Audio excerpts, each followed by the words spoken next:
which is very, very close to my heart because a little away, we've always been HR personnel and we deal with such important subject. So I have been able to speak to three eminent folks here on the call today. So we'll see. All right, so we are streaming live. Let's get started. Hello, everybody. Welcome to our Facebook Live and our ILA and KelpHR Connect. Madhura, you would want to take up? Yes. Hi all, good evening. Welcome to the session on the case laws under the POSH Act. The session is jointly hosted by ILA, Indian Lawyers Association, and KelpHR. I represent ILA, so here is a quick brief about what we do. We are the largest organization of Indian lawyers and we have a presence in 75 plus cities all over the country. We do a couple of initiatives and activities which benefit the lawyers in some or the other way. Also, we have a very active legal clinic and we have recently started doing activities for law students. Tomorrow, I'll be sharing more information about what all we do over email with all of you. I hand over the session to Smita, who is moderating the session today. Smita, over to you. Thank you so much, Madhura. And we have been doing various sessions on prevention of sexual harassment law, a law which came to us in 2013. And there are a lot of questions that people come back and ask us. So we said, why not simplify this? One of the most important aspects of this law was understanding various case laws which came around it, before it, after it, and is continuously coming, right? So let me start by introducing myself. My name is Smita Shetty Kapoor. I am the co-founder and CEO of KelpHR. We started in 2013. We started to be something called as subject matter expert in this particular thing because I was part of a really large organization which used to work when Vishaka guidelines was also around, and I've been sitting in the internal committee. And when I thought of setting up a company, I realized that we didn't have a single organization at that point of time which did end-to-end work in this space. So that is how we started. Let me now take a quick opportunity to introduce this eminent speakers here. So I'm going to be sharing my screen. If you can see it, just give me 1 minute, it is coming up. And here we have with me Eileen, Rajkumar, and Ashtavad. Sorry about not pronouncing your name correctly, Ashtavad. So she has an experience of 13 years at bar, and she's handled a plethora of cases before various courts, tribunals, statutory and regulatory authorities, commissions and forums, and has helped her develop a distinctive perspective of civil, criminal, and matrimonial litigation. So her specialized area is to practice in matrimonial and family dispute resolution. That's Eileen Marcus for you. Rajkumar Srivastav is a partner with SK Vestigam LLP. He is been an advisor to Protivity Consulting Firm 2. He's been a former law enforcement officer, certified fraud examiner, science and law graduate. He has 31 years of experience investigating frauds. So we'll be able to pick his brains. He's been a recipient of 140 plus awards and notes and letter of appreciations from various forums. So he was decorated with the Director General of Police insignia for meritorious service also. Welcome, Rajkumar Srivastav. We also have Ashtavad Balan with us. He is a senior associate with IC Universal Legal. He has been a member of corporate and transactional team. He is a contribution on such transaction ranges from being involved in due diligence and providing full assistance until the closure of transactions and even thereafter. Prior to taking his law degree, he worked as an associate analyst with Deloitte, so in Hyderabad. So that's our forum for all of you. So what is case law? Okay, if I have to ask anyone who comes from a fraternity who's not a lawyer, so I have tried to simplify it from a layman's language for each one of you. Then we'll pick all these speakers' brains about what do they understand about case law. So case law is based on decisions that judges have made in past, okay, something which might have gaps in the written law, and basis two parties who are conflicting at that point of time, they come up with these decisions to resolve those ambiguities which they would have come to. Okay, it is made by courts or by tribunals. So coming to you, Rajkumarji, what do you think about this? Is this definition or is this explanation about case law good enough? Yeah, I think, Smita, what you told is right, because these are not the legislative laws. These are not the laws passed by the legislature. But as you rightly mentioned, that in the existing laws, when there are some gaps or few things are missed out while drafting the law by the legislatures, and when the practical things come out before the court, and when there are no answers, in such cases, the High Courts and the Supreme Court, they try to find out the way to decide that particular case. And we inherited this concept from the British Parliament, because we were ruled by the British in the past, and in fact since then this case law concept is very much prevalent in the Indian judicial system, and that is what we rely upon. And there are, for everything there are case laws, and we depend upon those. For example, if you see here in this particular law also, in 1997, the Vishaka guidelines came into the force. And in fact, the law judgments passed by the High Courts and the Supreme Courts itself is the law. And in that particular judgment in the Vishaka case, in fact, the Supreme Court clearly told that until the legislature formed the statutory law in this particular matter, this judgment will be treated as a law or the act by all the companies, whether it could be private or the government organizations, any institutions, or any establishment. That is how, I mean, this common law is very prevalent in the Indian judicial system. Okay, awesome. Eileen, what do you think about it? Do you think we have given a comprehensive definition of what is case law all about? In addition to that, what I have to say is, whenever there is no law and there are certain ambiguities, like you pointed out, in terms of ascertaining few aspects, that is when case laws are there. So one we have with regard to Vishaka. Then when we look at laws relating to women, it is very difficult to define every crime or every aspect of crime. So there you have case laws or precedents by the Honorable Supreme Court that lay the way on how do we move forward. So generally, we look at cases for procedures, we look at it for definitions, and we look at it for clarity in the law itself. This is just whatever you do. Eileen, thank you so much. Ashtavat, anything from you, or we have covered everything? I think the other two panelists have pretty much covered everything. Just to add on, like they said, that it's just the lacuna that may be present in a particular legislation is filled in by these case laws. And the importance of case laws are predominantly the fact that they are used subsequently. They're made reference to in terms of establishing a particular court's order to ensure that this guideline or the particular judgment or the order is followed subsequently as well. Nothing more to add on aside from that. Thank you so much, all of you. I think it is very evident what you just spoke about. I would want to just draw attention of all the participants here about one infamous case, or rather one famous judgment or very important judgment that came about was MJ Akbar versus Priya Ramani.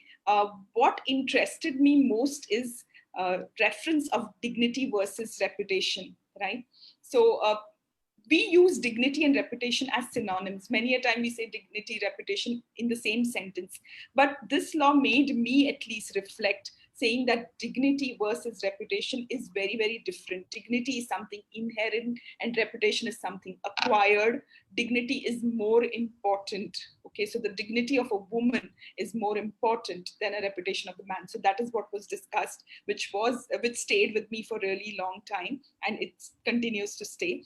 And why some things which was pointed out or which was questioned is why she did not speak up immediately and why she had to wait for so long after the incident happened. So there was a reason given saying that, you know, a person may take a little more time than as prescribed in the law, which says 3 months or maximum 6 months. So it is perfectly fine. Second thing that was pointed out here is why did she take on to a media or a social media rather than complaining to the authorities? So yes, a person, it is a person's choice. Maybe they do not trust the forum which is available, and they would want to choose their own own way of bringing the issue up. And what is the proof? Very clearly, when a harassment happens, it happens within the closed room. It happens when there is no proof. So the burden of proof is not on complainant. If a person is unable to prove that this particular incident has happened with them, doesn't mean it is malicious in nature. Okay, and that cannot be used against the victim. So this was very, very powerful judgment. Any thoughts any of you panel members want to add to what I just said?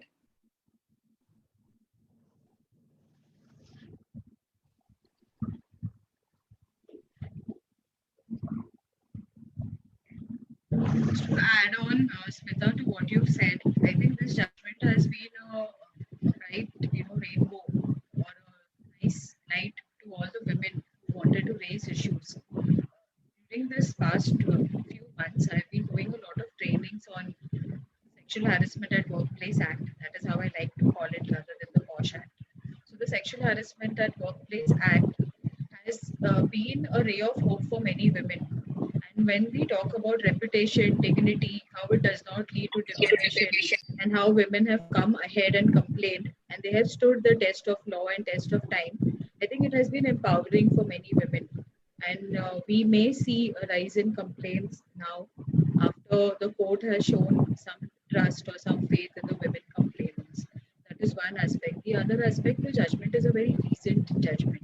It has brought out very important aspects that generally women shy away from complaining. There are various reasons that they quote, and a lot of this has been very reasonably, explained in this judgment. So I think we need to promote very important and relevant aspects of this judgment with regard to proof, with regard to how we move ahead with filing, and this will really pave the way for a much better workspace for women. Thank you, Aline. So let's move to a few amazing case laws that come up with you. I mean, all these eminent speakers have come up with you. The first to start one is quite an iconic one is Rupan Deol Bajaj versus KPS Gill, 12th October 1995. You want to take that up?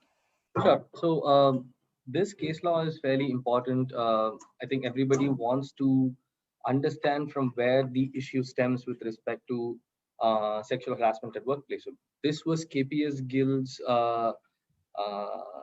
one of the junior officers who had complained against him with respect to an incident that took place at a particular official event, at a dinner of sorts. That is what happened. So the question that came into existence was what would be defining of what would be outraging the modesty of a woman, and the larger question that came into picture was what is modesty. So I think we'll have to first understand what is modesty rather than looking at what is outraging somebody's modesty, and particularly in this case women. So modesty does not technically have any legal definition per se until date, because nobody has looked to define it from a gender perspective. It has always been very generic, because modesty can be for anyone. But when you look at the Oxford Dictionary's definition particularly, it is basically about the behavior or how a woman carries herself. Pretty much that is what is considered the speech, the conduct, everything is what is considered modesty. In this particular case, the court actually held with respect to the fact that the modesty of a woman is outraged based on the action of the offender in this case, which could be perceived in terms of the kind of act that you do, which would violate their decency from their perspective and not from the perspective of the offender in this case. which is what is important to look at. Even a verbal sexual overtone can be considered outraging the modesty of a woman. So, for instance, going ahead and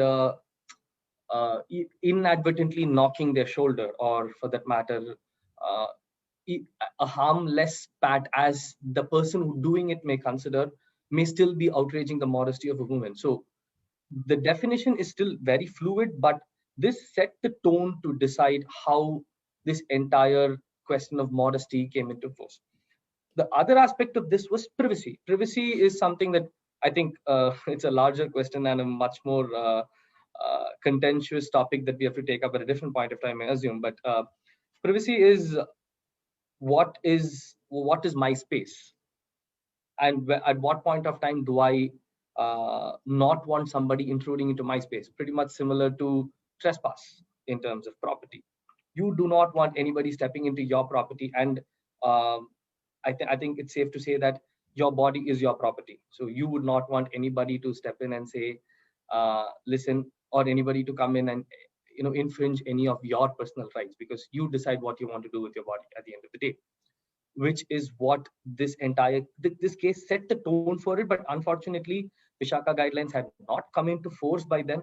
So this was one of the most primary cases that put forth the aspect of actual sexual harassment at workplace and defined the entire course of how these guidelines were to be framed.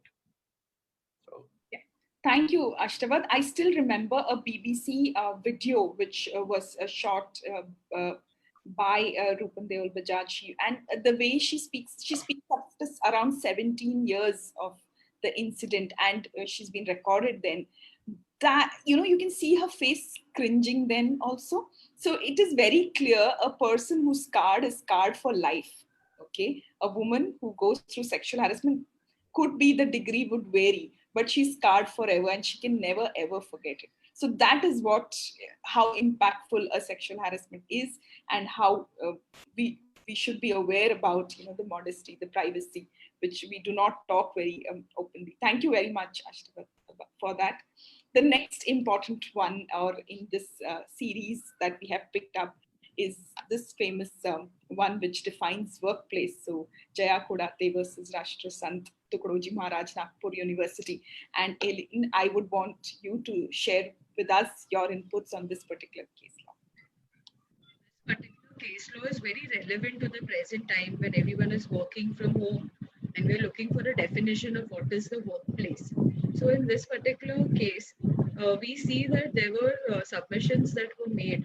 So specifically to point out, there is para 8 of this judgment which says he also invited her, that is the complainant, to his house. And I will just read it. He has also invited attention of the court to various other provisions, and then it goes on to say, it is contended that by appointing such a person who has no voice against the management, a freedom or power available to the IC was drastically reduced. Then sexual harassment is in relation to a workplace which is a senior college and not a junior college. And then it goes on to say it was not connected with the workplace of the aggrieved woman. He contends that a separate IC should be provided in the junior college, which is a distinct workplace, while senior college should have its own IC, in which no employee of the junior college should have representation. So actually, this judgment talks about two aspects. One is with regard to the workplace. It says that the workplace should be separate for different institutions that are there. And it also talks about how an internal committee should be distinct. The Honorable Bombay High Court in this specific judgment has pointed out that the definition of workplace is very inclusive, and we should not get into the minor discrepancies or the very narrow understanding or definition of the workplace.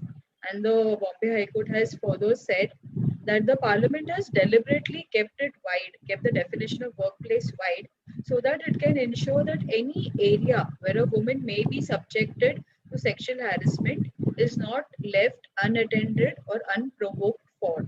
This judgment is very relevant when we try to construe or try to define our present workspaces, where many of us do not actually work in offices that we are designed to work in, but we have taken up work at other places. So that is how this judgment is relevant to the present time. But there, Eileen, there are many a time there is a pull and push amongst the IC members and among the external member, because a lot of cases do not get administered by a particular IC because they say it doesn't fall under workplace.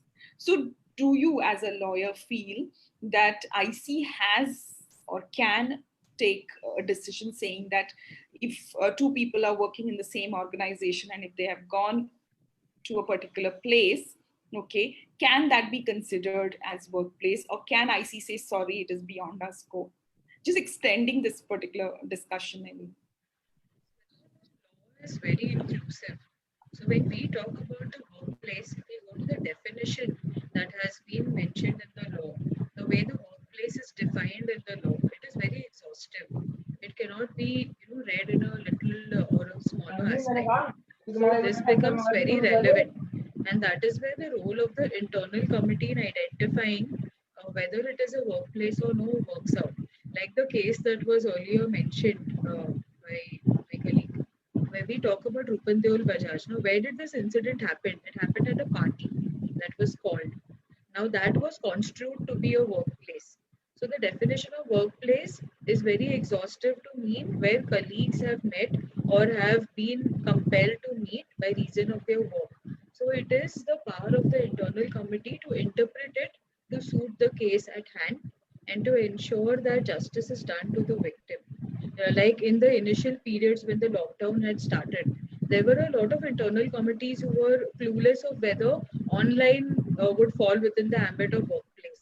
And then there were simultaneously a lot of posts going on WhatsApp that online is also the workplace. So I think we need to move in a more progressive manner and understand that the definition is a wide definition and it can be interpreted depending on the circumstances of every case. Thank you, Eileen, for that one. I'm to our third case law of the day today. This is Gaurav Jain versus Hindustan Latex Family Planning. In Jan 2015. It is regarding IC jurisdiction. So Rajkumarji, a little bit of detail about what was the case would really help. Yeah, thanks, Smita. I think this is very important. I think to understand the background of this particular case. Without that, I think I may not be able to do the justice to make all of them understand what I mean to say about particular judgment. So if you see the background of this particular case, there was one employee, women employee working with one of the companies. It's basically the company's name is Hindustan Latex company. And here the victim or the aggrieved person was working on the contract basis. She was actually working for another company, and that company's name was NACO, National AIDS Control Organization. And she was on deputation here, or probably she was sent on the contract basis by that company here in Hindustan Latex. And she was working to Gaurav Jain. She was reporting to Gaurav Jain.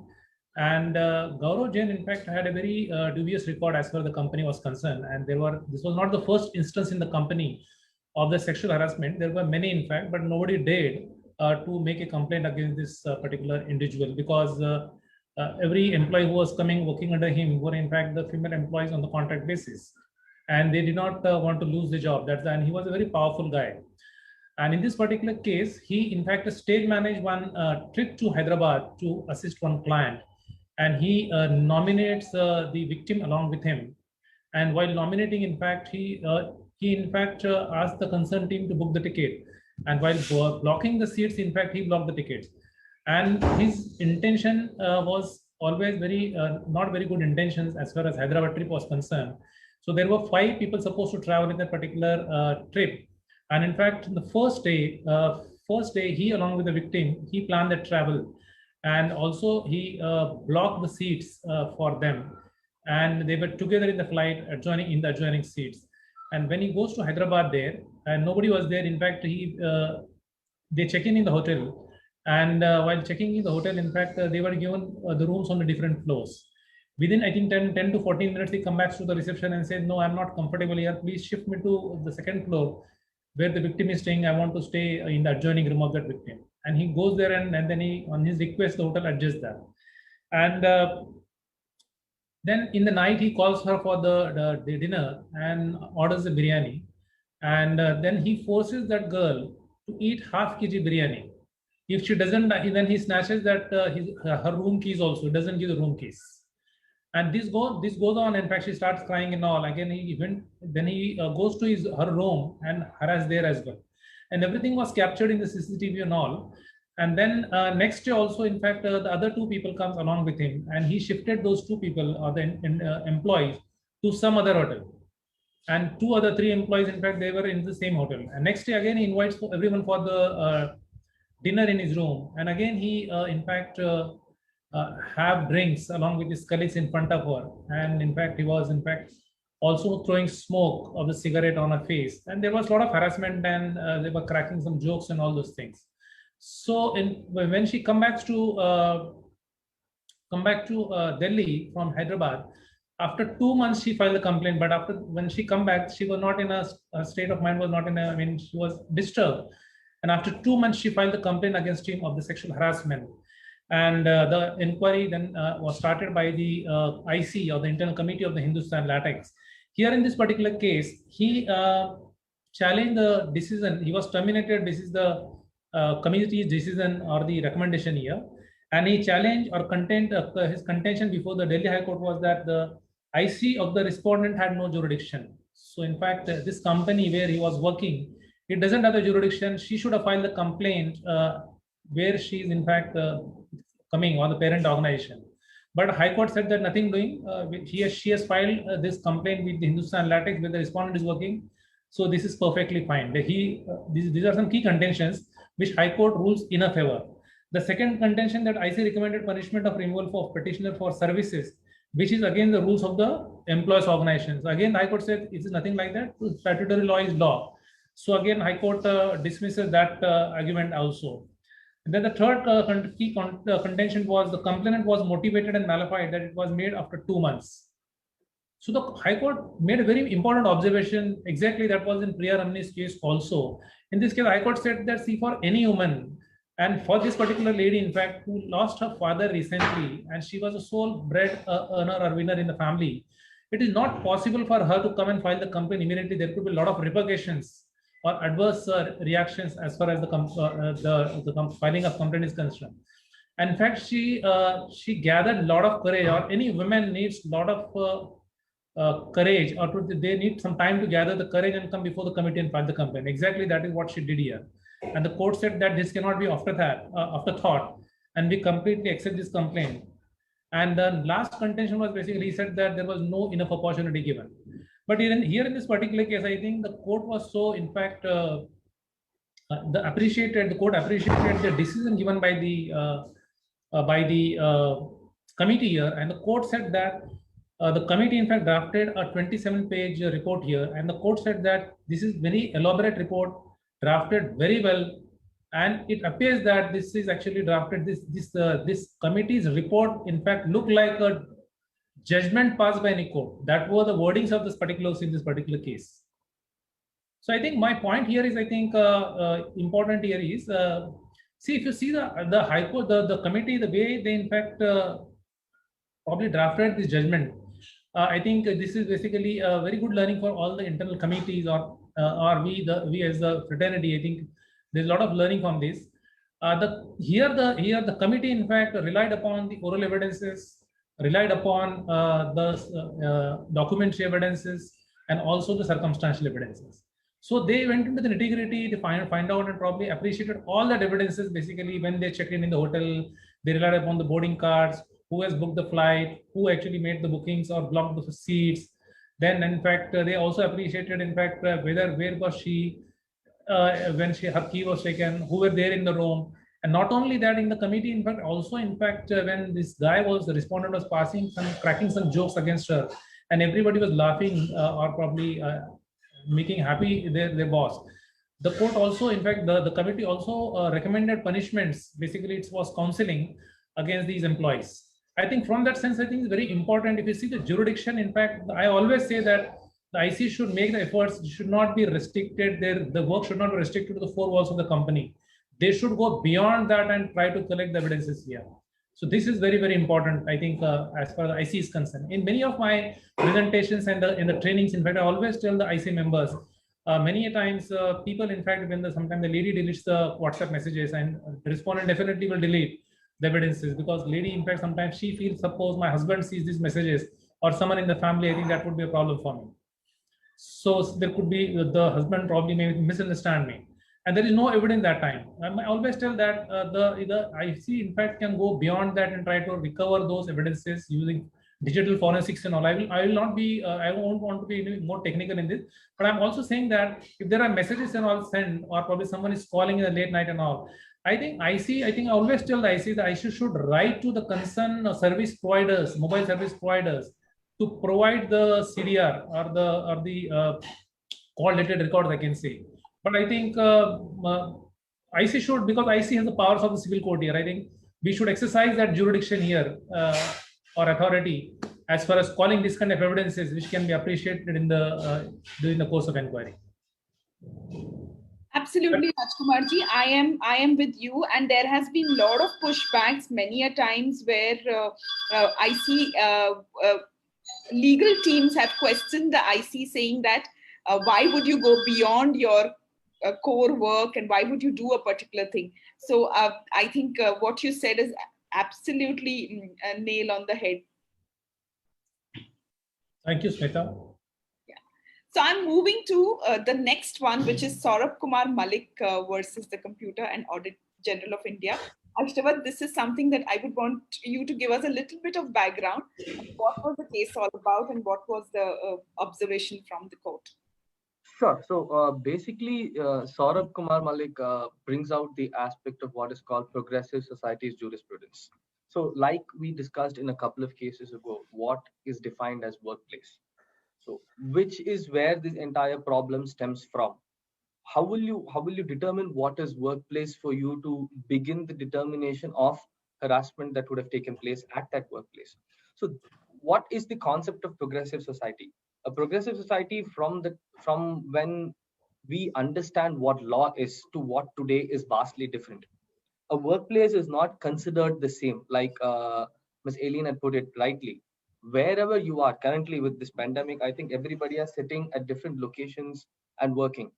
So can that also be taken into the ambit of what you would call a workplace, which is where this entire case came into play. So this case set the tone to decide how will you bring about, what is it called in terms of deciding the concept of where a person would work and what would that person be entitled to in terms of rights in that particular location. So I think this was brought up by Sir Henry Maine, if I'm not wrong, who particularly said that the thesis with respect to progressive societies, I'm quoting him actually, is developed beyond the point at which static societies stop through and the use of fiction, equity, and finally legislation comes into play, which is where progressive societies jurisprudence comes.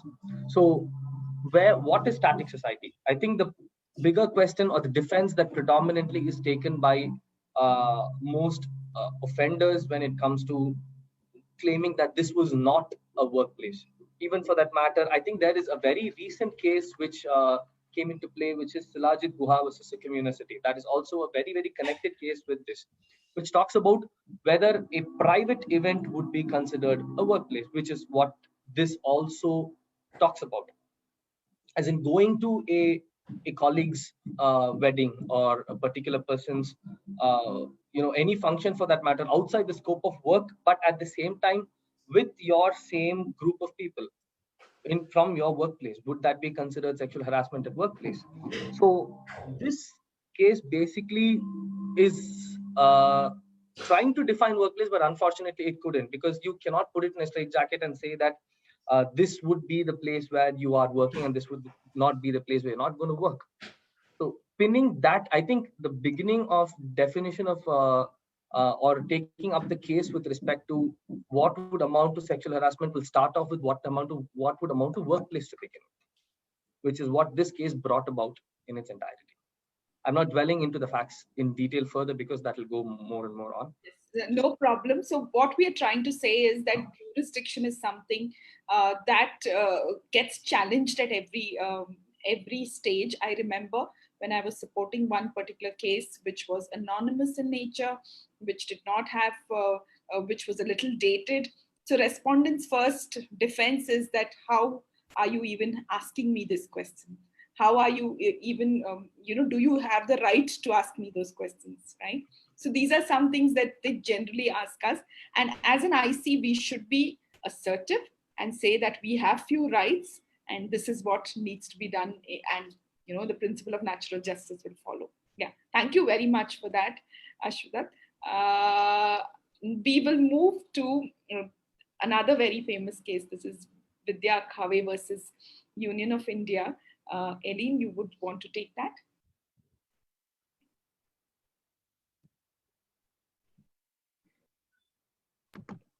Yes, so in this case, Vidya was the petitioner and she had joined a company. And thereafter, the respondent number 2, that is the person here who had sexually assaulted her or harassed her, he was working as a general manager and he was the immediate superior of the petitioner herein. The complaint came to be filed. This happened in the year 2008 when there was no internal committee therein. And this lady went ahead with her complaint. She requested for a committee to be constituted as per the 1997 guidelines. Thereafter, there was another complaint. So, in all, there were 13 complaints that came to be filed by her. So, according to her, the first incident took place in July 2011 thereafter, and the last incident took place in March 2012. Now, this particular lady has made a series of complaints. However, these complaints came to be routed to the disciplinary committee and then the internal committee to inquire into the complaints or the allegations that the person made. Now, the committee conducted an inquiry, evidence was led by the parties, statements of witnesses were recorded, and thereafter a report came to be submitted on 17 February 2014, taking into consideration allegations that were very recent. So the petitioner herein moved the Honorable High Court, and her grievance before the court was one. The inquiry committee did not consider all the incidents that were listed out by her, and they pointed out that there was a lapse on her part or there was a delay on her part in submitting her inquiry or her report to the committee. Her grievances were not dealt with. The other reason she approached the court was that the punishment that was given to the person here was not sufficient and it had to be more uh, difficult or rather more grievous punishment that had to be given.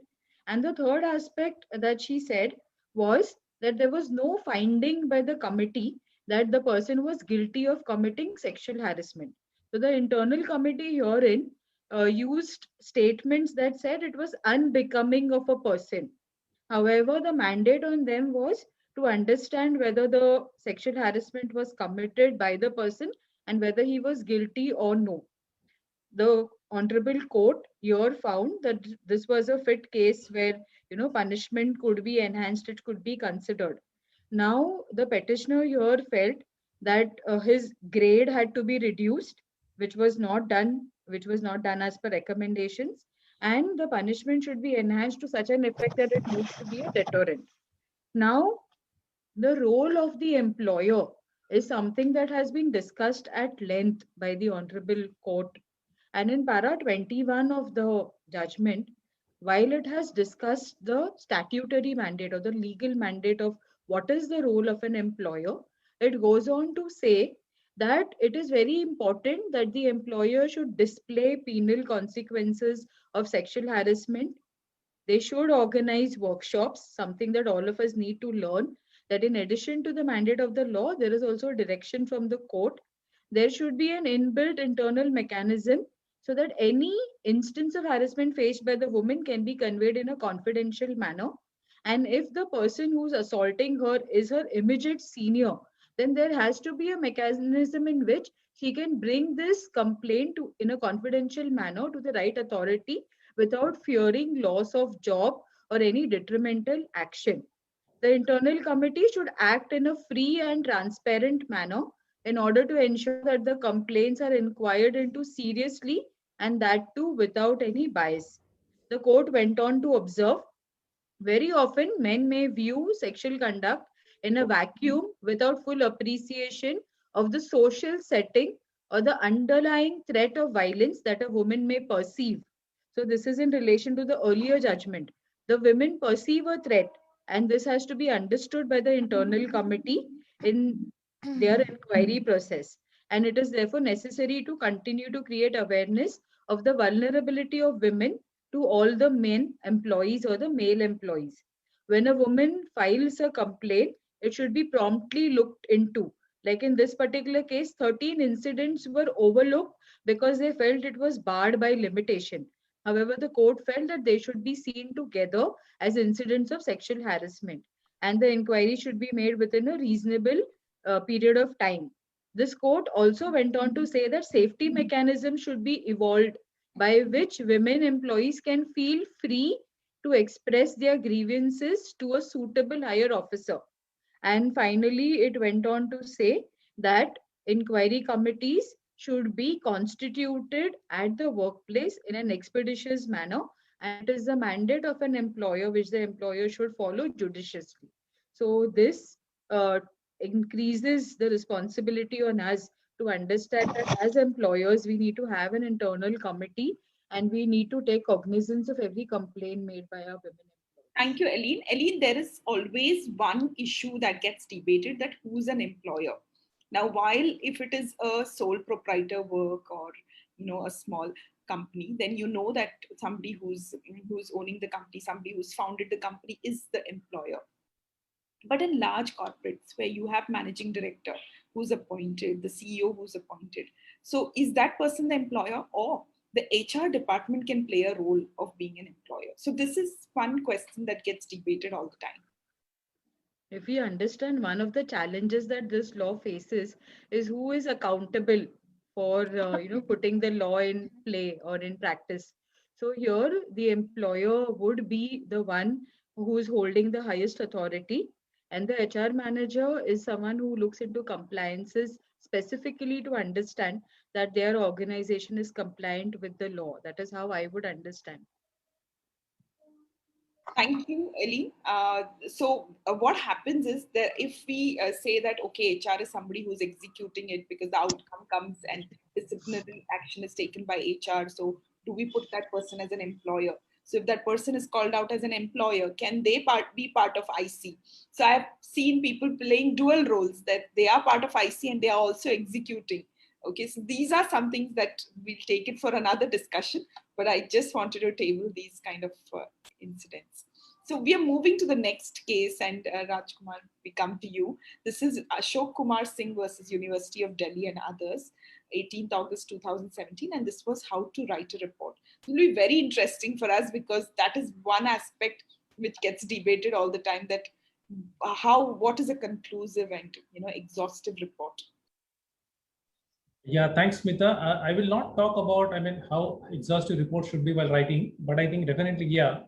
One thing I would like to tell to the audience here is in the internal committees, especially the people with the background or the members, in fact, who are working for the cause of women, mainly from the HR, legal, or compliance streams, they are part of the committees. I can understand the people or the members with the legal background, still they can, they have some kind of knowledge about writing the reports or probably making pleas and all those things. But the expectation from the committees who don't have legal background, I think it would be, more expectation from the committee members. And they're not, in fact, technically or legally sound to write the factual reports or the legal reports. So I think that from that point, I think from that sense, it is very unfair to expect too many things. So in fact, in this particular case, if you see, I will not go to details of the case. Here, the internal committee drafts a report and make the recommendation against the respondent and submit the report and make the recommendations here. So this matter is basically challenged by the respondent in Delhi High Court, and he challenged this report on 2 counts. So one, he says that there were three complaints against this respondent, and there were he challenged on 2 counts. One, he says that the report only gives the prima facie conclusions of the complaints, having substance without report actually giving a definite conclusion and holding charges against the petitioner to be proved, and which is very much required. If you see section 13(1) and 13(2) of the Act, it very much clearly explicitly says that that the complaint should, the inquiry should be concluded as well as it should be proved. Those 2 aspects are very important. And in this particular case, the IC members or the IC try to write a report, and in fact they mention in the report that the IC holds, they use the word I'm using in inverted commas, the IC holds prima facie, this is one word, and that the conclusion which have been arrived at not a final. So the High Court, the contention before the High Court was, it means that it is a prima facie report. The final conclusion is yet to be, the committee is yet to arrive. And secondly, they also said that it has some substance. So there was no reason for the IC to mention these 2 things, prima facie and some substance. It should be definite, it should be conclusive, and it should be proved. And that was exactly these terminologies or the words have been used in section 13(1) and 13(2) of that.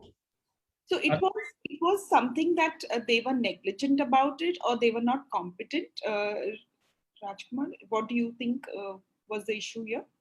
So it appears that they were not sure, because they were not sure that how to write the report, and they said they are saying that there could be some there may not be evidence proved on all the points on the allegation. There could be few, and where they were saying that okay, it has some substance. That could be one of the possibility here. So that in that judgment it has not been mentioned what was that, but I feel that that's the reason it forced the IC members to write this kind of wordings or use this kind of wordings in the report. Yeah, so one input I think you also train for POSH, and that is what comes up, is you always write a very compelling report, and always write a report that this could get challenged in the higher court. Write it from that perspective. Okay, write what you have found and as detailed as you could. So that is one input that I always share with the team members. Yeah. In this case, Smita, if you see, the High Court was very generous here. High Court did not say that your report is wrong. High Court, in fact, asked the internal committee or directed the internal committee to rewrite the report. They did not say you go and do the inquiry, a fresh inquiry. They did not say that. It directed to read up the report and decide the matter. So, agreed with this, the respondent went to the double bench judges High Court. It went to the bench and then again made the plea before the court and said that we are not happy with the judgment passed by the concerned court. We have not been given the opportunity. That is what is one of the contention. And he also said that we were denied the opportunity to the cross-examine the witnesses, and we were not permitted to lead the evidence in support of his defense. And inquiry reports were in gross violation of the principle of natural justice, and therefore deserve to be set aside. In this case, I think the court was the double bench judge court, I think, was here again. They said that okay, this inquiry can be conducted again if suppose an opportunity is not given. Wherever the examination happened, from there, I think the report and inquiry should be carried forward, and the inquiry should begin within 2 weeks. And this is very important. What I'm going to tell in this particular judgment, the High Court has said it will be applicable not only to these kind of cases but all cases. And the High Court also said that IC shall intimate the appellant and the respondents in writing as well as by email of the date and timing of proceedings. And further said that appellant would be allowed to cross-examine the witness of the complainant through a questionnaire, not required to be face-to-face. And again said that witnesses should answer questionnaire in the presence of the IC. Every effort shall be made by the IC to complete the testimony of a single witness on the very day on which the recording of the witness cross-examination commences. It means the court is trying to say that as far as possible, try to complete the same 2 things on the same day, examination as well as cross-examination. And further, the court says that every effort shall be made by the IC to complete the testimony of a single witness the very day on which the recording of the witness cross-examination commences. And further says, if there are several complaints there are 3 complaints here. The court is saying that at one go you inquire all the witnesses. Don't again and again call the witnesses for 3 separate inquiries. The court also said that the appellant and the complainant would not be present at the time. See, this is very important. The court is saying that when the cross-examination is happening of a particular witness by the defense or by the respondent, that time the appellant or the they should the complainant and the respondent should, the other witnesses should not be present in the room. And IC shall make every endeavor to supply copy of cross-examination of the complaint witnesses to the appellant on the date of which the cross-examination. So it is also saying that it's not only that the witness statements and all at the same time it should be given. The court is also saying that the moment you complete the examination, the statement should be handed over to the respondent. And the moment that cross-examination is conducted by the respondent, the cross-examination should be handed over to the witnesses and the complainant. So I think that is very important. And the High Court also said that within 90 days they should come back tell this court that they have concluded the inquiry and decided the matter. All right, awesome.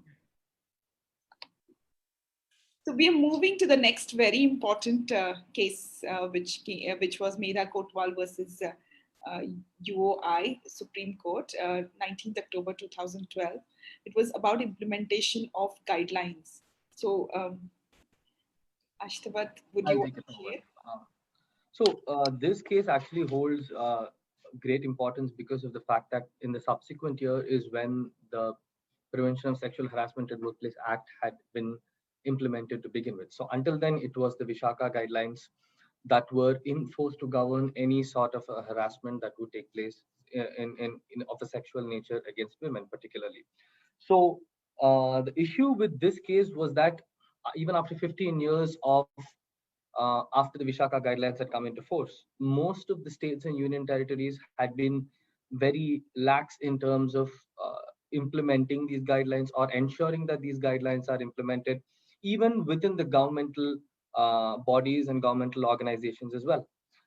This led to a bigger question and a larger issue with respect to at what point will or from where does a complainant start to take up an issue with respect to sexual harassment? Because when there is no proper forum or there is no proper mechanism, where do they go and approach it when there is a national or a national level skeletal structure that has been provided?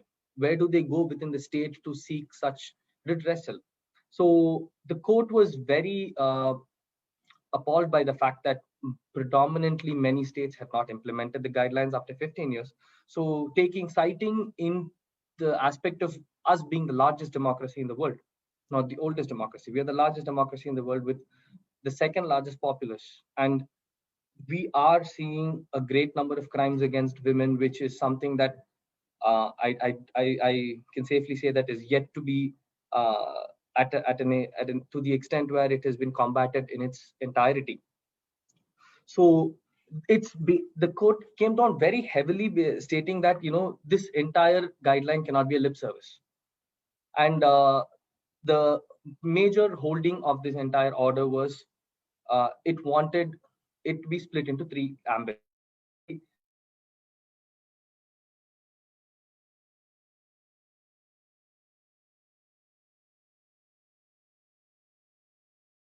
A victim is there, if they want to raise a complaint, what happens to their career going forward? Because that is very, very, very importantly to be affected because of the fact that if they complain against a superior, they lose their growth within the services, which is finally coming up over the last half a decade, where we are seeing a lot of these questions being brought up, even with respect to the armed forces, which is a prevalent issue that is coming up recently. The second aspect was the court said that was with respect to the Industrial Employment Standing Orders Act.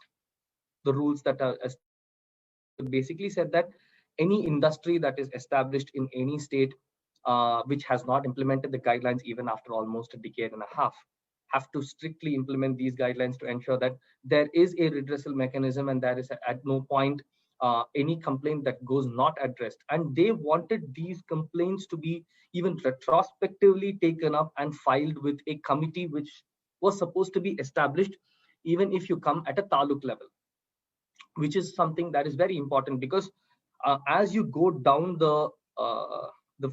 I may be using the wrong term, the food chain, in terms of how a complaint is brought up to the highest authority, when there is no forum for you to complain at the lowest level or at the lowest district or juncture, how does a person even bring up the case? Which is where the court was very, very cognizant about the fact that irrespective of where you are located, a committee has to be there, and it shall be headed by a woman.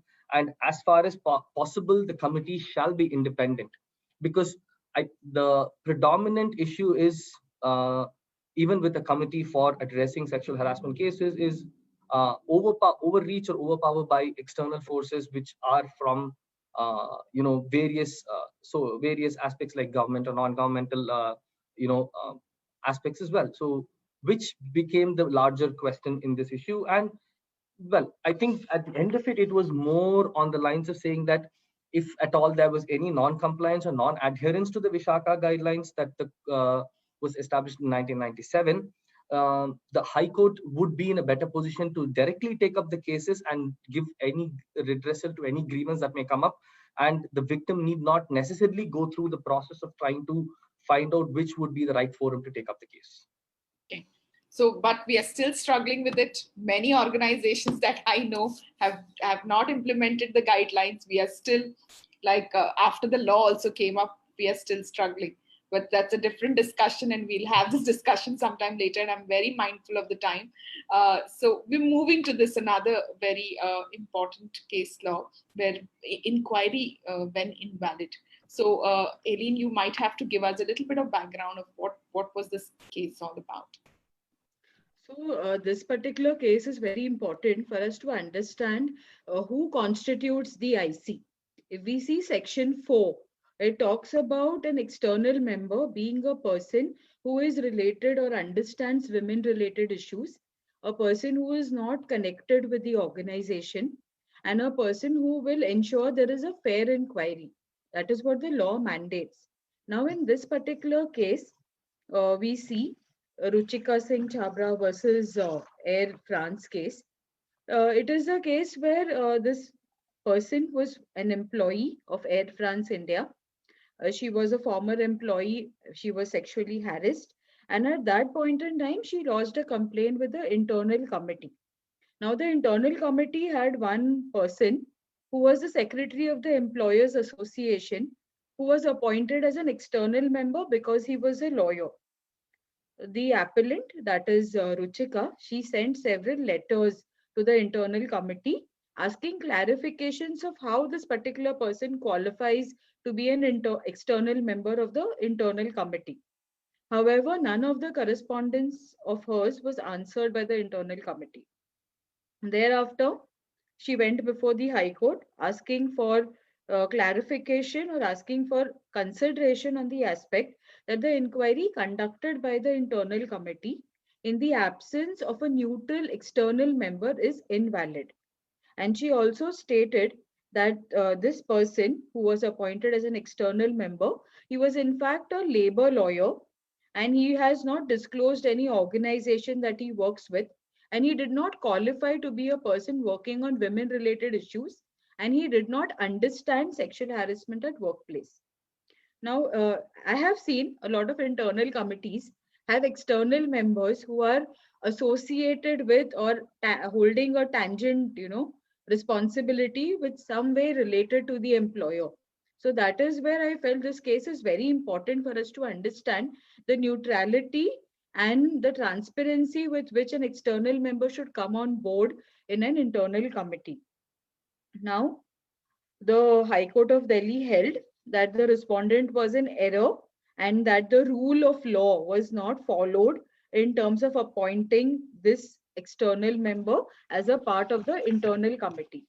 The court went on to observe that the objective behind the requirement of a member of a non-governmental organization or association or a person committed to the cause of women or any person familiar with issues relating to sexual harassment in the workplace is to prevent the possibility of any undue pressure or influence from senior levels, as has been laid down by the Supreme Court.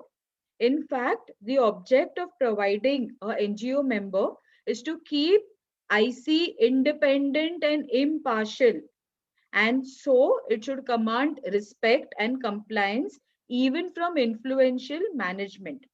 The court went to say that the Vishaka guidelines are to be taken seriously and they should not be followed in a ritualistic manner.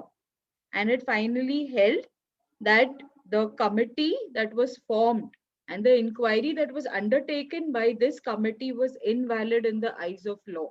So this, I think, is very important for us to understand that if we have undergone the whole process in a ritualistic manner, and if the internal committee is not as per the mandate of the law, and if these minor issues can then lead to, making the whole complaint or the whole inquiry invalid, then we need to first look into the whole process. Just to add on another aspect, the role of the internal committee in identifying the external member, as well as in informing everyone about the mandate of law in having this particular external member and how this external member qualifies as per the requirements of law is very important, which did not happen in this case. The complainant did not know any important qualification of how this external member came on board. So the external member here was biased towards the employer. He was a part of the management, and hence this inquiry was held to be invalid. Yes, thank you, Eileen. That's quite an eye-opener that there is something related to this external member being appointed, because there are times when we do a lot of check-in-the-box activity, and I think that was one that needs to be taken care of, right? So the next important one, Rajkumarji, I come to you about this particular case law, which is about action for non-compliances and intricacies. So would you explain what exactly was the highlight of this particular case law? Yeah, thank you, Smita. I think before we delve into the judgment part, what are the intricacies of this particular judgment? Let me, I think, first give a little background about this particular case. This women employee working in this organization called as Medanta Hospital, which was a part of the Global Health Private Limited. And there was an issue with the boss, and he was harassing her. And many a time she brought it to the notice of the CEO of the company, but nobody has taken any action. When she went to the concerned HR head also, the HR head also told, see, I am also employee here. We cannot, or I cannot fight on your behalf with the management. So then she made complaints to various authorities, including the Women Commission and all. Finally, the complaint committee, the Women Commission directs the local committee to inquire into the matter. So local committee, when it receives the complaint, so first what they do is the local committee in fact conducted a site visit at the hospital, which is a discrete one, and spoke to the concerned employee, and they found out that there was no committee in existence. And also they found out that there was no display of the penal consequences at the conspicuous places in the hospital. And after that, they issued a notice for them to appear before the concerned LCC to the management and the respondent. And when they come, and when they were asked about why there was no constitution of the committee, no, they said, no, we already have the committee here. And then I think probably they drafted the policy and all those, put in place the committee later on, because that time when the LC visited, that time there was no committee in fact in place. And when they issued the notice, and they in fact submitted the false report, and the LC was very much aggrieved. And then LC decided the matter in her favor, this lady's favor, and the hospital challenged the same before the Indore bench of Madhya Pradesh High Court. And they said that there was no reasonable opportunity given to us. We were not heard as a defense, and the local committee was in fact decided the matter on its own, and we were not given any opportunity here. And they also mentioned a very important point that they said that in all of the complaints which she sent to the management and outside the to various authorities, she never mentioned about the sexual harassment. She just mentioned about harassment in all the cases, in all the complaints. And now for the first time before the local committee, she's talking about sexual harassment. So this is afterthought. So here the High Court has relied upon few things which I was talking about the intricacies. The High Court here relied upon a judgment of Bharat Cooperative Bank Limited versus Employee Union. see, many a times we have to rely upon various judgment. In this particular case, High Court also did exactly the same thing. This is not a sexual harassment case, but all the courts, in fact, draw inspiration from various courts. So in this particular, if you say, the court is saying that the definition of the sexual harassment can be elaborated. If she has not said before, it doesn't mean there was no sexual harassment. The court relied upon the word. The court said, as far as this judgment of Bharat Bank is concerned, it said that when the word means is used in the definition. I repeat, when the word means is used in the definition, it is hard and fast. Then no other meaning can be assigned. Now, on the other hand, when the word includes is used, the legislature does not restrict the definition or does not intend to restrict the definition. What does it mean here? If you see the definition of the sexual harassment, and it says that sexual harassment includes any one or more of the following unwelcome acts of behavior. The court is trying to say that when the word include is there, then we cannot restrict the definition of the sexual harassment for a particular period of time or for particular interpretation. And the court said that the word sexual harassment must not receive a narrow and pedantic meaning. It has a wide repercussion as well as wide interpretation also here. And hence the court also said that the court decides the matter in the favor of this victim and said she was not provided the reasonable opportunity to put her grievance before the committee. She was not heard, and she was terminated from the job. And the court said and directed the concerned hospital to compensate 25 lakh rupees to the victim here, and also said that they penalize or they impose the penalty of 50,000 rupees on the company or the hospital for non-compliances. And also the court said that she is also entitled for the EPF and other monetary dues. And very important, when such employees in fact are terminated or asked to leave, they were not given the good certificate of when they are working in the company here. The court categorically mentioned here that issue the character and experience certificate. So inexplicably, the court said that there should not be action against her, retaliation basically. But this agreed with this decision. Again, this hospital went into the appeal before the double judge bench, and the matter is pending there. I think let us see the outcome of this particular case. But I think it will be interesting to watch, and I hope it becomes a case study for all of us. But I can imagine the ordeal of the person who's going through it. Okay, it's not easy to go through and it really needs a lot of strength to be standing in front of so many people who are questioning constantly on what you have done. Okay, so amazing. Thank you for bringing that, Rajkumar. Okay, this one again comes to you about Bibha Pandey versus Punjab National Bank, moral policing, not management or IC. After every IC session, okay, I get calls from the management committee saying, what have you done to IC folks? They are roaming around with a stick or a ruler. I try my best to tell them that moral policing is not our job. Yeah. So I think this case was recently cited on this 16/2020 by the Delhi High Court. This is a Punjab National Bank case where the general manager and there is subordinate working. I think they were in relationship. I think there's something went wrong between the relationship, and this agreed women files a complaint with the committee. And the committee, when they inquire, they come to the conclusion that they were into the relationship and there is no sexual harassment. So what is the expectation of the law here? The law says that if there is no evidence here, they should be recommending to the employer, we did not find any evidence here and no action should be taken. If there is evidence, they should mention that, yeah, we recommend this punishment here. So here, as there was no evidence, they came to the conclusion they were in relationship. Here the IC in fact decided that, okay, fine, let us do one thing. This is not appropriate as far as organization is concerned. They were into relationship. So they imposed, in fact, they recommended the separate inquiry against them for inappropriate behavior at the workplace. And this was challenged by this agreed women before the Delhi High Court. And Delhi High Court, Brinda Grover, in fact, was the advocate for this lady, for this petitioner. and the court clearly said that the High Court, the internal committee cannot exceed their jurisdiction. They should be giving the judgment only what has been mentioned in the,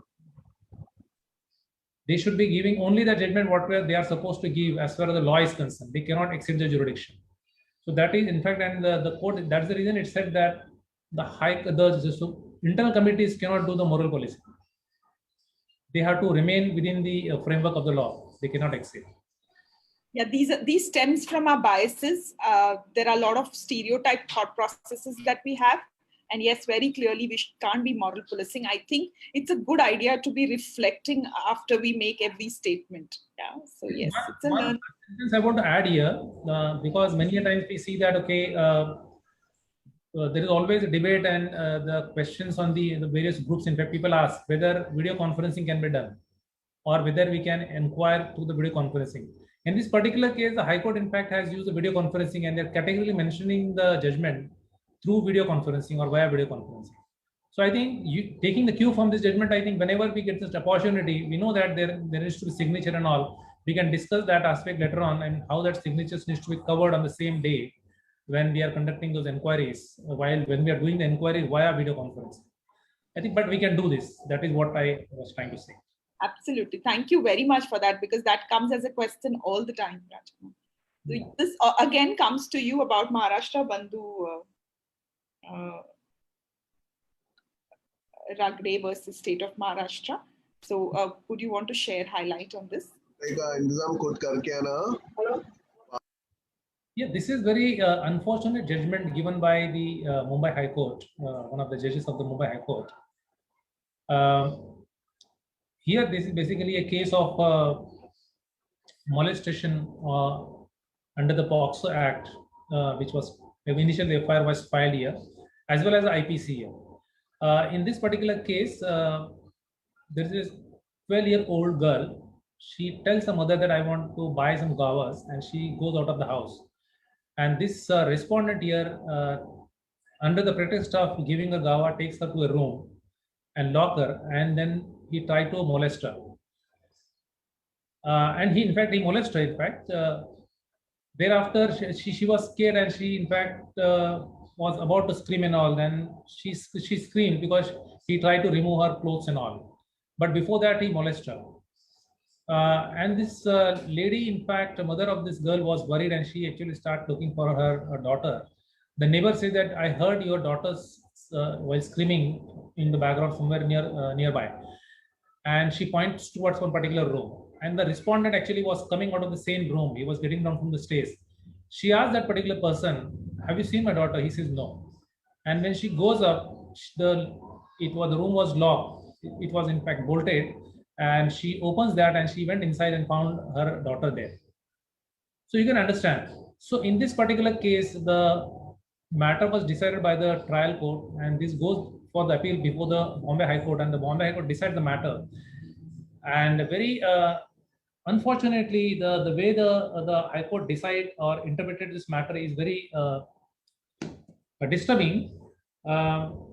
Here, the contention was whether the pressing of breast and attempt to remove salwar would fall in the meaning within the definition of sexual assault as defined under the POCSO. So the High Court again rely upon the definition also. It says that whoever with sexual intent touches the vagina, penis, anus or breast of a child, or makes a child touch the vagina, penis, anus or breast of such person, or any other person, or does any other act with sexual intent. The act of pressing of breast of child of 12 years in the absence of any specific detail as to whether the top was removed, whether he inserted his hand inside the top and pressed a breast, would not fall in the definition of sexual assault. So that was the interpretation given by this particular High Court, particular judge. So how it can be exactly, if you interpret that way, then probably, for example, if I'm wearing the hand gloves and touching someone, or probably hitting someone or throttling someone, and someone dies, so it cannot be because I'm using the gloves, I did not touch. So that cannot be interpretation here. So that was immediately challenged before the Supreme Court, and Supreme Court gave the justice and said that we stayed the decision as far as this court has given. Although the guy was convicted under section 354, which is outraging modesty of the women, where the court said that there are use of criminal force with intent to outrage of the modesty of the women. That was in fact done. And also there were some other sections, the section which doesn't have many too long. I think the harsh punishment, such cases, in fact, he was convicted, and totally it comes to only 1 or 2 years. That's it. If he would have been convicted under the POXO Act, Protection of Children from the Sexual Offences Act, it could be probably around 5 years of conviction in this particular case, or probably more. So which was, that was quite a sad actually act, the whole case study, and it actually gathered a lot of attention, lot of views. Yes, it's really sad that happened. So I think of course, it was not a purely sexual harassment at the workplace, but I'm trying to say that we have to give the wide interpretation. That is how that law is very progressive. And if you see, because earlier those cases which were not covered in the past, now they have been covered under this act. All the instances still which were not covered, we have to bring all those incidences as far as the sexual harassment is concerned. We cannot say it is not falling under these 4 or 5 sections, subsections which were mentioned in the law. So that's what we say, not only by word but also by spirit, right? I think that is also very strongly spoken about. So the last case of the day is we go to Ashtavad. Ashtavad, can you share with us what is this case study and what is the learning from the case law? Sure. So the last case is basically Bhuvan Chandra Pandey versus Unit India again. So this is a very recent case which again talks about, again, I had spoken about this particular aspect in the last case law that I had brought up as well. What is the effect of a woman's, as in from a career trajectory, what happens when they issue or raise a complaint against their superior officer or any other person who was superior to them in terms of the organizational hierarchy. So this case is basically about women cadets who are in the training at based on their SSP selection. And I think the facts of the case go in a very brief way to just state that it was, I think they have a training module, and based on the training module, they're supposed to go through a march past. And that particular night at the cantonment, apparently it was, there were heavy rains and it was a lot of slush. So the option was to not participate because there can be a physical risk in terms of you having, incurring any injury in the process. So the women cadets were given the option. But what unfortunately happened is these two cadets chose to go for the, unfortunate because of the forthcoming incidents after that, they chose to go for the march past, and after which they were asked to get into a particular van, and where they were traveling with, I think, a couple of other senior officers, and where this particular woman was molested again. So the concern that happened in this case was, what happens if she raises a concern stating that I was inappropriately handled by one of my superiors?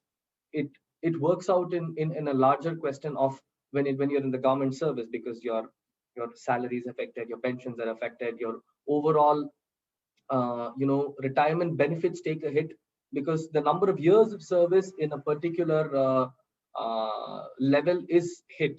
You're docked at a particular level, and if you do not move to the next level at that particular number of years of service, your benefits that you derive out of being in the government service is going to drop. So essentially, irrespective of public or private enterprise for the matter. So the government basically stated there was an internal committee that was constituted for this particular case, but unfortunately the committee was again amongst the same set of officers predominantly who were taking up the issue, and there was not much that was done with respect to this issue that the woman did raise, but after a certain point of time. The important point to note is that eventually they did constitute a 3-member committee which had 50% women, and they did impose a penalty. The question of penalty is what comes into play in this entire case law. It says that the power to reduce penalty imposed by a disciplinary authority does not vest with a court or a tribunal ordinarily. The court, only when it undertakes a judicial review, and here's the case again, when it comes to an appeal, can even consider reducing the penalty. If not, it would not substitute its own opinion in any other matter.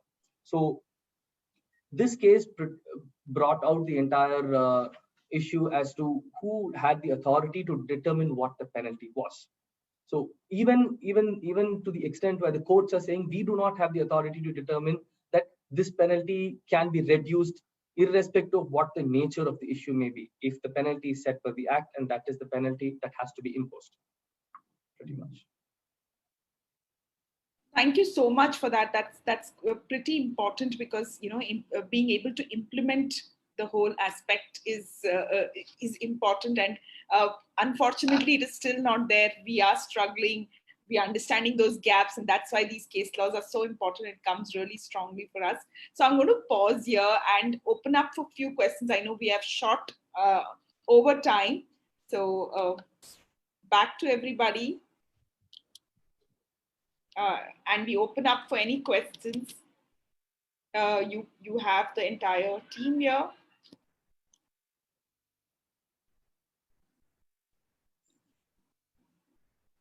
If there are any questions by the team, we could take on. If you are putting up on the chat, please go ahead and do that.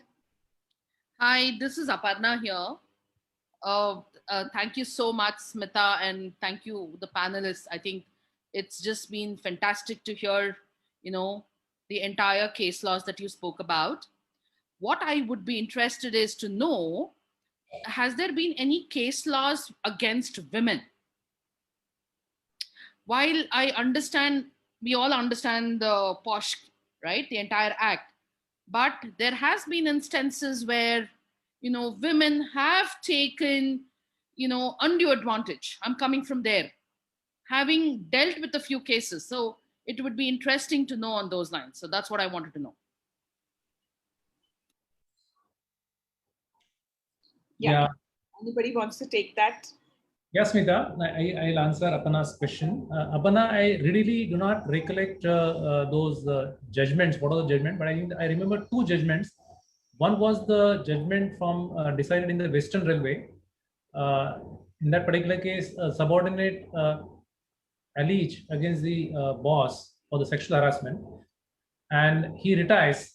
And after 10 years, the High Court decided matter and said that this is a false complaint and a malicious complaint filed by the complainant. And after 10 years of the retirement of that particular respondent or the employee, senior employee, the court imposes fine of 10,000 rupees against the employee who is in service. So that was one judgment. And second judgment, recently, I think 2 weeks ago, I think there was one judgment passed by Delhi High Court. I think that Delhi High Court gave the strong message to the concern that for filing the malicious complaint. So I don't recollect the name, but if you want, I can find out that and share with Smita. Smita, sure. With you. But absolutely. No, I think it's so important, because we are being, while we talk about inclusion and we talk about, gender equality and all of it, but, like I would always look at the dowry, harassment, right?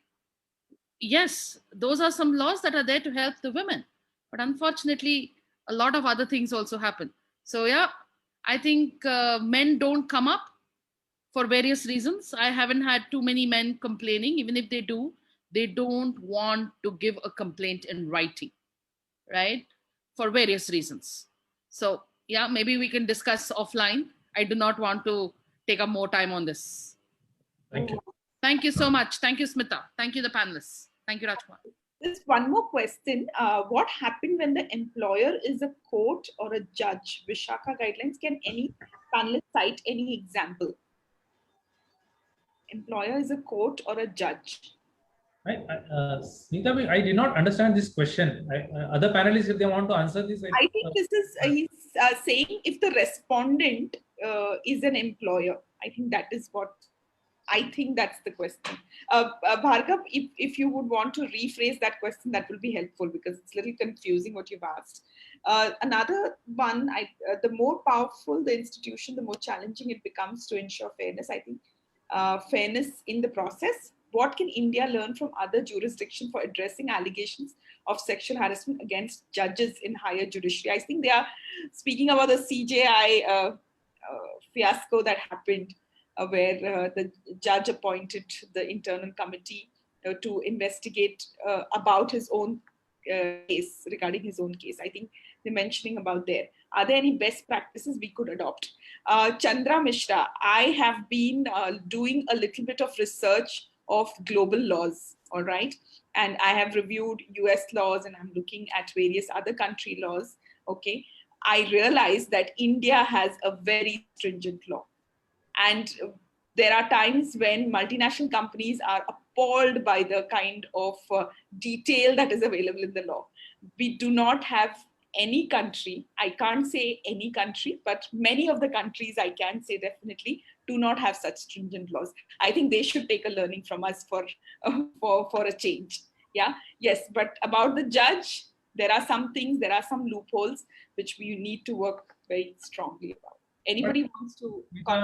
My suggestion here is, I think the women need to fight out. Otherwise, see, in this particular case, we are talking about the CGI.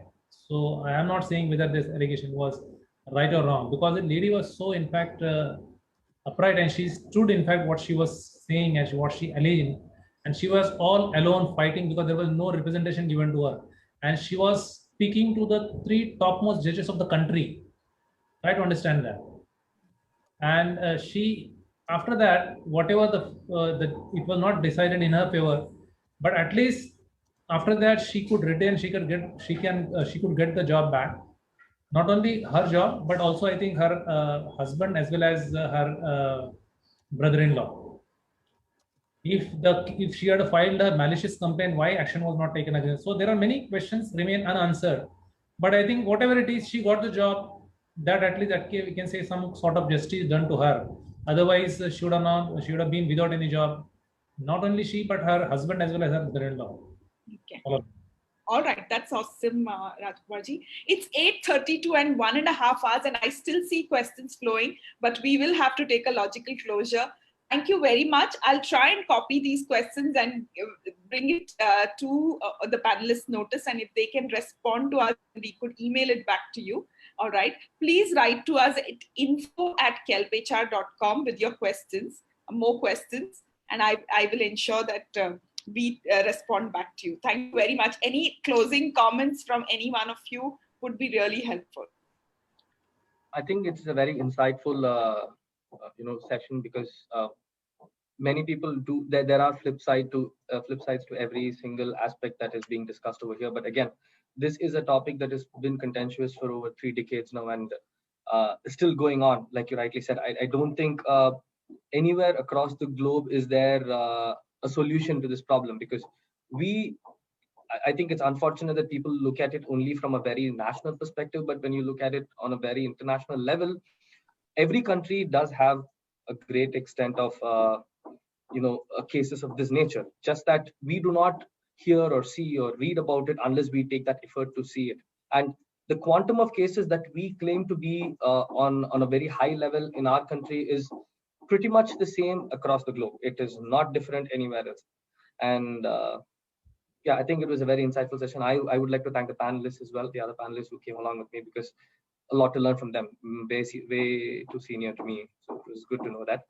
And I'm also going to thank my colleague Tanuja, who was helpful in this process to me. Thank you. Thank you so much. Thank you, everyone.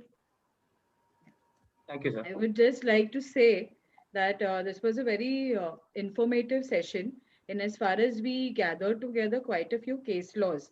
So actually, all of us, including the panelists and the participants, have undergone a process of capacity building, where we've understood how the law has evolved, So this 1.5 hour has been learning for each one of us.